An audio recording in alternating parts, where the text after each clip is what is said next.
இல்லாத அவள் ஆதிமாயே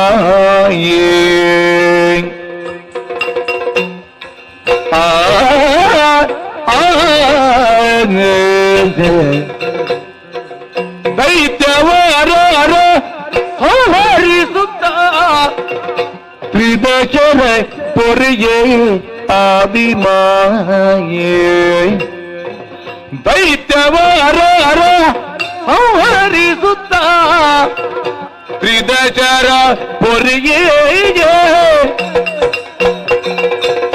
ಅಂತಹ ಸಾಹಸವನ್ನು ಹೊಂದಿದ ನಿನ್ನನ್ನೇ ಸಮರದ ಪಂಥಾಸ್ವಾಮಕ್ಕೆ ಕಾದು ನೋಡುತ್ತಾಳೆ ಅಂತಾದ್ರೆ ಆಕೆಯನ್ನು ಹೆಣ್ಣೆಂದು ತರ್ಕಿಸಬೇಕೇ ಪ್ರಭು. ಅಲ್ಲ, ಕಣ್ಣಿಗೆ ಕಂಡದ್ದು ಯಥಾರ್ಥವಲ್ಲ, ಅದು ಕೇವಲ ಪ್ರಾತಿಭಾಸಿಕವಾದಂತಹ ಸತ್ಯ ಮಾತ್ರ. ಸತ್ಯವಾದದ್ದು ಬೇರೆಯೇ ಇದೆ ಈ ಪ್ರಪಂಚದಲ್ಲಿ.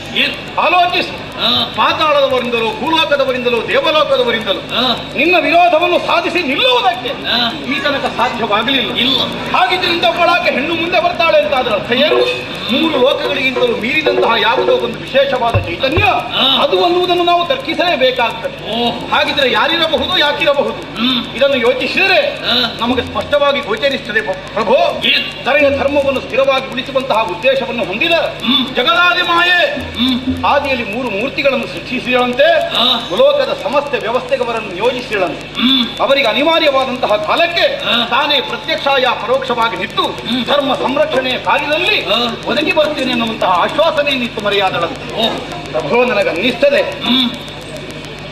14 ಲೋಕಗಳ ಅಧಿಕಾರವನ್ನು ಹೊಂದುವಂತಹ ನಮ್ಮ ಅವಸರದಲ್ಲಿ ಎಷ್ಟೋ ಮಂದಿ ಅನ್ಯಾಯವಾಗಿ ನಮ್ಮ ಕೈಯಿಂದ ನಾಶವಾಗಿ ಹೋಗಿದ್ದಾರೆ.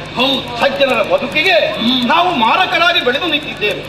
ಧರೆಯ ಯಾಗಾದಿ ಸತ್ಕರ್ಮಗಳು ನಮ್ಮಿಂದಲಾಗಿ ತಡೆ ಹಿಡಿಯಲ್ಪಟ್ಟಿವೆ.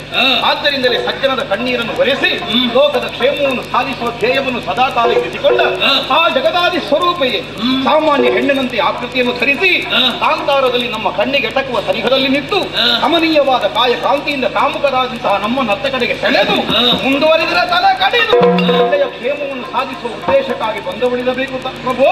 ಬೇಡ,